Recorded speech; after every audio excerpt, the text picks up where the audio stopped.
Hello guys, अस्सलाम वालेकुम। I am Syed Imran अदर Shah. Welcome to Imran's academy.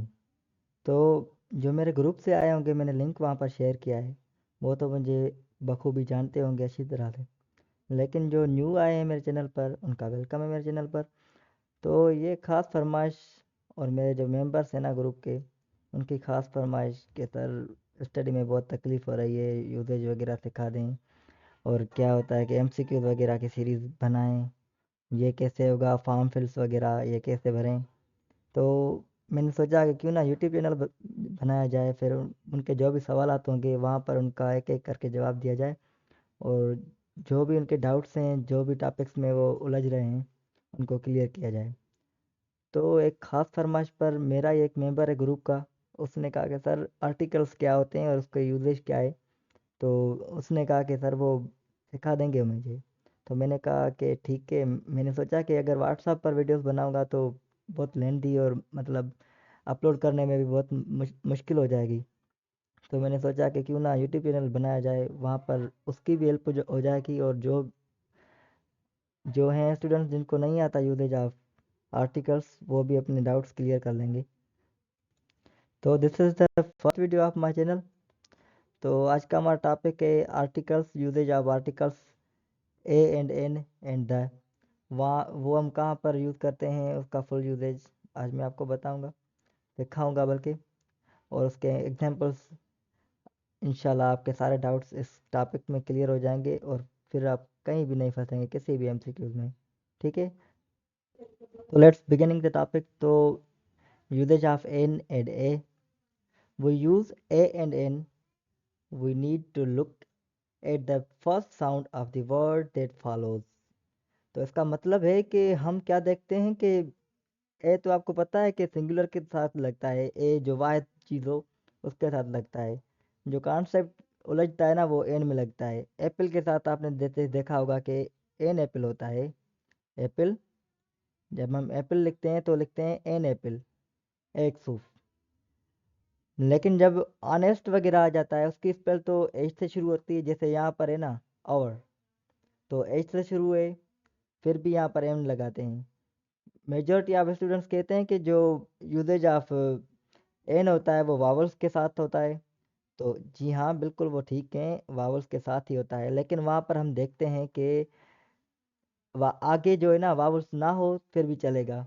लेकिन जो है ना वहाँ पर हम देखते हैं कि फर्स्ट साउंड जो है ना वो किस वर्ड का आ रहा है, उसके हिसाब से हम यूजेज ऑफ एन लगाते हैं। अगर फर्स्ट साउंड ऑफ वर्ड जो है वो वावल से शुरू हो रहा है, तो वहाँ पर हम ऑटोमेटिकली एन लगाएंगे। तो गाइस, फिर से इस टॉपिक में मत उलझना। मैं आपको अभी बताता हूँ कि ये जो ना फर्स्ट साउंड ऑफ, देखना है आपको कि फर्स्ट साउंड जो है ना वो किसका आ रहा है। अगर वो वावल से साउंड शुरू हो रहा है ना, तो आप एन लगाएंगे, वरना ए लगेगा। जैसे कि अब यहाँ पर है, अब आप कहेंगे कि ये जो लफ्ज़ है ये शुरू तो एम से हो रहा है, एम पी ए है, फिर भी एन लगा हुआ है, ये क्यों? तो ये इसलिए है कि आप अपने जहन में एम पी ए कहें, एम पी ए। तो एम जो है ना, एम ऐसे लिख देना है, ये ओ माउस काम नहीं कर रहा, ये एम एम ऐसे लिखते हैं, ठीक है। और अगर इंग्लिश में इस एम को हम कन्वर्ट करें तो एम होगी ए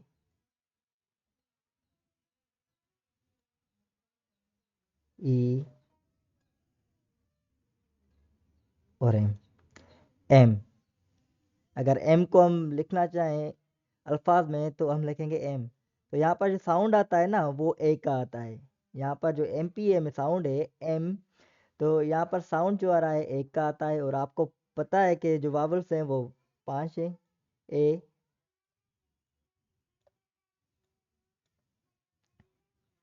ई,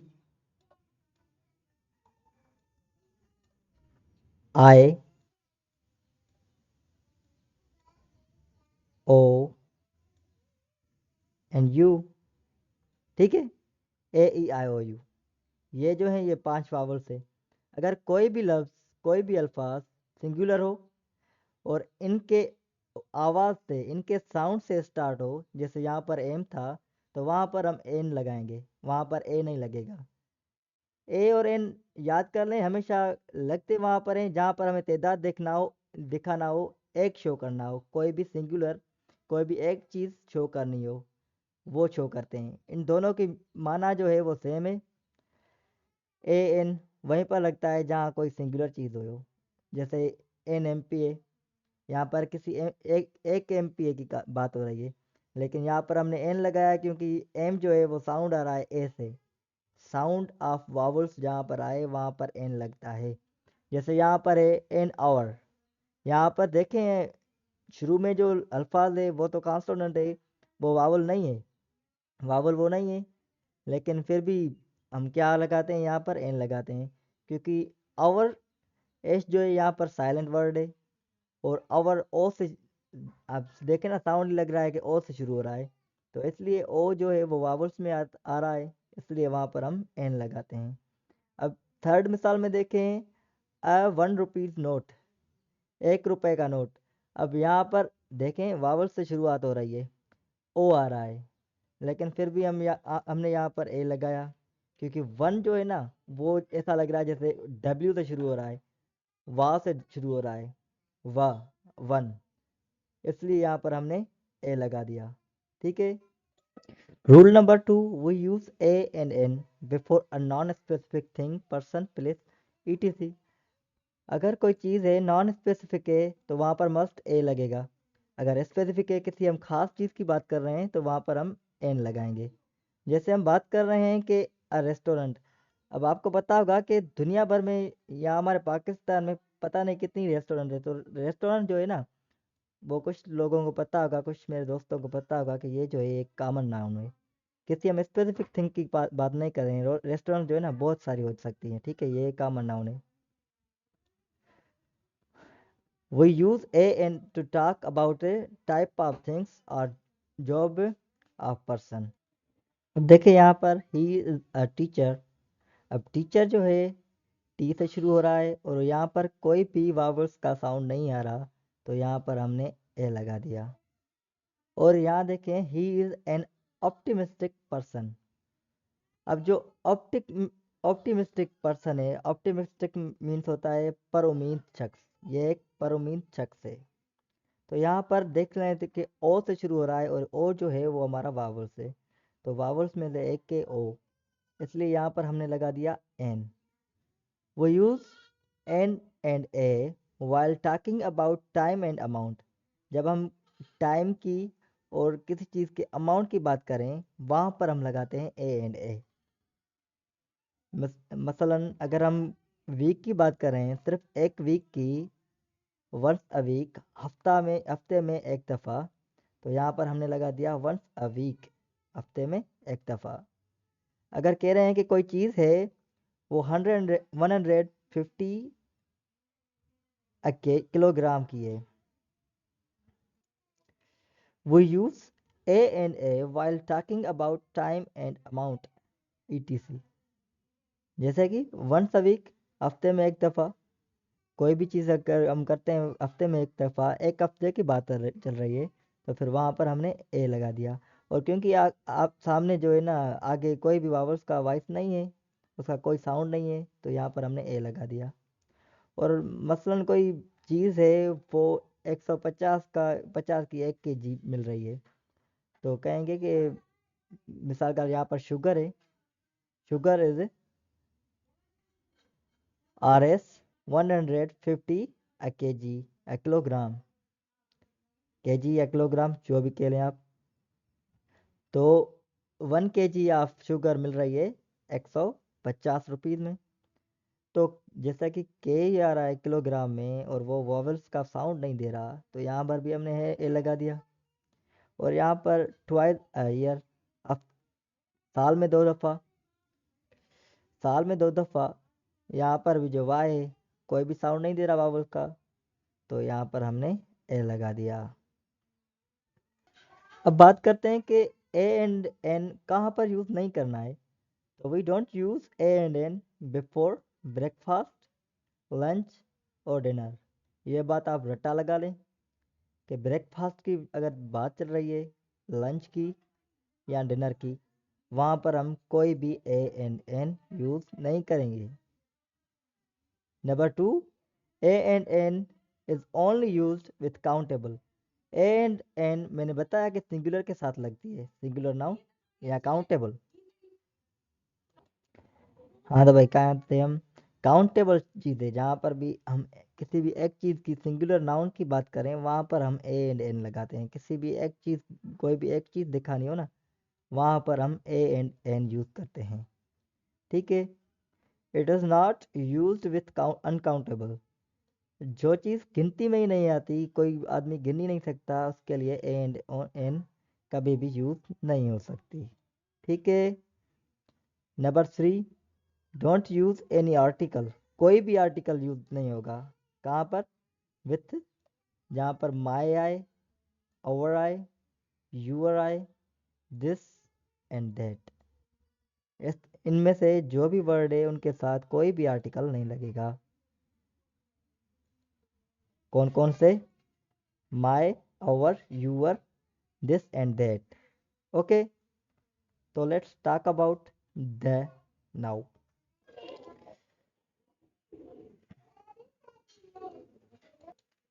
जी गए तो हम कहाँ थे? अब द का यूज देखते हैं कि आर्टिकल्स में द का यूज क्या है। वो यूज है विथ स्पेसिफिक थिंग्स। हम द वहाँ पर यूज करते हैं यहाँ किसी भी स्पेसिफिक चीज की बात चल रही हो, या ऐसे कह लें कि प्रॉपर नाउन। प्रॉपर नाउन की डेफिनेशन यही होती है, जिनको पता है तो वेल एंड गुड, नहीं तो मैं आगे चलकर वो भी सिखा दूंगा। प्रॉपर नाउन की डेफिनेशन भी यही होती है कि हम उसमें किसी स्पेसिफिक पर्सन, प्लेस, थिंग और एनिमल की बात कर रहे होते हैं। ठीक है। तो कोई भी स्पेसिफिक थिंग है ना, उसके साथ हम द लगाएंगे। For example, listeners know what the speaker is talking about. सुनने वालों को पता है कि स्पीकर किस बारे में बात कर रहा है। तो यहाँ पर जो स्पीकर हुआ वो एक प्रॉपर नाउन हुआ। वो कैसे? क्योंकि जो सुनने वाले हैं उनको पता है कि कौन बोल रहा है, तो उनके हिसाब से जो स्पीकर है ना, वो एक प्रॉपर नाउन हुआ, क्योंकि उनको पता है कि कौन एड्रेस कर रहा है, कौन बोल रहा है। ठीक है। Example number 2, did you post the letter. क्या तुमने लेटर पोस्ट कर दिया? तो यहाँ पर जो द लेटर लगा है, यहाँ पर जो द लगा है लेटर के साथ, तो लेटर भी एक किस्म से एक प्रॉपर नाउन हुआ, क्योंकि जिसने किया है ना लेटर, उसको पता है कि ये लेटर किस बारे में है। देखिए यहाँ पर लिखा भी हुआ है, the listener knows what letter. Listener को पता है कि कौन सा लेटर। तो ये भी एक किस्म से एक प्रॉपर नाउन हो गया, क्योंकि लिसनर को पता है कि लेटर किसके लिए था, किसके बारे में था, किसी भी स्पेसिफिक शख्स के बारे में था, और उसमें जो लेटर था वो भी एक स्पेसिफिक था। इसलिए यहाँ पर जो लेटर हो गया वो भी एक प्रॉपर नाउन है। वो use the when a noun is repeated for the second time in the sentence और पैराग्राफ। हम द वहाँ यूज पर करते हैं यहाँ पर कोई नाउन सेकंड टाइम, दूसरी बार रिपीट हो रहा हो किसी भी सेंटेंस में या पैराग्राफ में। For example, I live in a apartment. यहाँ पर भी देखें एक आर्टिकल यूज हुआ है, क्योंकि अपार्टमेंट का जो ए है ये वावल्स का साउंड दे रहा है, इसलिए हमने यहाँ पर एन लगा दिया। मैं एक अपार्टमेंट में रहता हूँ, एंड द, यहाँ पर देखें दूसरी बार अपार्टमेंट के साथ द लगा है। Is near the market. मैं एक अपार्टमेंट में रहता हूँ जो कि मार्केट के करीब है। The apartment is near the market. Okay, देख लें, सेम नाउन है अपार्टमेंट, एक बार उसके साथ एन लगा, दूसरी बार दो है। तो यहाँ पर क्या हमें समझ में आया कि अगर कोई भी नाउन सेकंड टाइम रिपीट हो रहा है किसी भी सेंटेंस या पैराग्राफ में, तो वहाँ पर हम द यूज करेंगे। तो नंबर 3 पर जो है वो use the before the, before that particularise the position और ऑर्डर या sequence of things, some things. तो नंबर 3 है, we use the before words that particularize the position or sequence यानी order of some things। तो हम the वहाँ पर use करते हैं जो किसी खास जगह के बारे में हमें बताए, या किसी सीक्वेंस के बारे में। जैसे द फर्स्ट चैप्टर, पहला चैप्टर, ये खास है क्योंकि कोई भी बुक होगा उसका फर्स्ट चैप्टर तो फर्स्ट चैप्टर ही होगा और पोजीशन बता रहा है। अगर सुनने वाले को हम बताएंगे ना कि फर्स्ट चैप्टर खोलो, द फर्स्ट चैप्टर, तो वो फर्स्ट चैप्टर ही खोलेगा, क्योंकि ये एक खास पार्टीशन हो गई, खास पोजीशन हो गई चैप्टर की। The last part of this story, इस स्टोरी का लास्ट पार्ट, ये भी एक खास चीज़ है, खास पोजीशन है, क्योंकि इसके बहुत सारे पार्ट्स होंगे तो वो कह रहा है कि स्टोरी का जो लास्ट वाला पार्ट है वहाँ वो एक पार्टिकुलर द पोजीशन हो गया, एक खास पोजीशन हो गई। The final hour, the city centre, the back and front of the building. तो ये भी एक जगह है, किसी भी बिल्डिंग का फ्रंट एंड उसका बैक। ओके। अब नंबर 4 पर जो है ये भी रट्टा लगाने वाली चीज़ है कि हम द वहाँ पर यूज़ करते हैं जिसमें बैंक आता है, पोस्ट ऑफिस आता है, डॉक्टर आता है, डेंटिस्ट आता है। अब देखा जाए तो बैंक्स भी बहुत सारी हैं तो ये भी एक कॉमन नाउन है, पोस्ट ऑफिस भी बहुत सारी हैं, ये भी एक कॉमन नाउन है, डॉक्टर भी बहुत सारे हैं, ये भी एक कॉमन नाउन है, डेंटिस्ट भी बहुत सारे हैं, ये भी एक कॉमन नाउन है। फिर भी ये जो चीज़ें हैं इनके साथ हम हमेशा द लगाते हैं, तो ये रटा लगाने वाली चीज़ है, इसको आप रट लें, इसके साथ हमेशा द ही लगेगा। जैसे कि I am going to the bank या पोस्ट ऑफिस, देखें यहाँ पर द लगा है। ठीक है। तो नंबर 5 पर आता है वो use the when there is only one of thing something.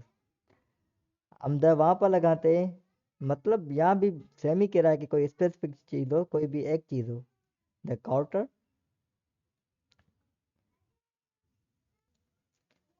तो नंबर 5 में कह रहा है कि we use the when there is only one of something. तो हम द वहाँ पर यूज़ करते हैं जहाँ हम किसी भी एक चीज़ की बात कर रहे हैं, जो या जहाँ हम ऐसा कह लेंगे जो सिर्फ एक ही एग्जिस्ट करती है। The equator, the 10th floor. अब कोई भी अगर बिल्डिंग है उसमें 10th फ्लोर तो सिर्फ एक ही होगा ना। मसलन कोई बिल्डिंग है उसमें 20 फ्लोर हैं, तो उसमें जो 10th फ्लोर होगा वो तो सिर्फ एक ही होगा ना। और अगर हम बात कर लें द कैपिटल ऑफ अर्जेंटा, अर्जेंटिया की जो कैपिटल है वो भी सिर्फ एक ही होगा, या हम कह लें कि द कैपिटल ऑफ पाकिस्तान, वो भी सिर्फ एक ही है, इस्लामाबाद। ऐसा तो हम नहीं कह सकते ना कि the capital of Pakistan is Karachi, गलत हो जाएगा, क्योंकि कैपिटल सिर्फ एक ही हो सकता है और इस बात को कोई भी टाल नहीं सकता। और जैसे कि सन, सन भी सिर्फ एक ही है और कोई सन नहीं बन सकता। हाँ वो अलग बात है कि आर्टिफिशियली सन बन गया है, लेकिन वो नेचुरली एग्जिस्ट नहीं करता। द मून, वो भी एक ही है और दूसरा नहीं बन सकता। The sky and the universe, कुल कायनात, वो भी सिर्फ एक ही है। तो हम अगर हम किसी भी ऐसी चीज़ की बात करें जो कि सिर्फ एक ही हो, वहाँ पर भी हम द लगाते हैं, क्योंकि वो भी एक स्पेसिफिक नेम हो गया, या कह लें कि वो भी एक प्रॉपर नाउन हो गया। तो गाइज मेरे हिसाब से वीडियो बहुत लेंदी हो गई है और पहली वीडियो भी है, तो बहुत सारी मिस्टेक्स के साथ। और मैं जैसे कि आप सबको बताया, मेरे ग्रुप वालों को तो ऑलमोस्ट पता ही है कि मैं एक सिंधी स्पीकर हूँ, तो मेरी जो उर्दू है ना इतनी टाइट नहीं है, थोड़ी लूज़ है। ठीक है। तो एडजस्ट कर देना, अगर कर लेना। और अगर मेरी वीडियो अच्छी लगी है तो लाइक कर दें, सब्सक्राइब कर दें। और मुझे पता है मेरे ग्रुप वाले जो हैं वो तो कर चुके होंगे अभी तक, तो इसका पार्ट नंबर जो होगा 2 वो इंशाल्लाह जल्दी बनाएंगे। अभी बहुत सारा है जिसमें हम द का यूज़ सीखेंगे। अभी तक के लिए इतना ही रखते हैं, मिलते हैं नेक्स्ट वीडियो में। तब तक के लिए अल्लाह हाफिज़ और अपना बहुत सारा ध्यान रखना।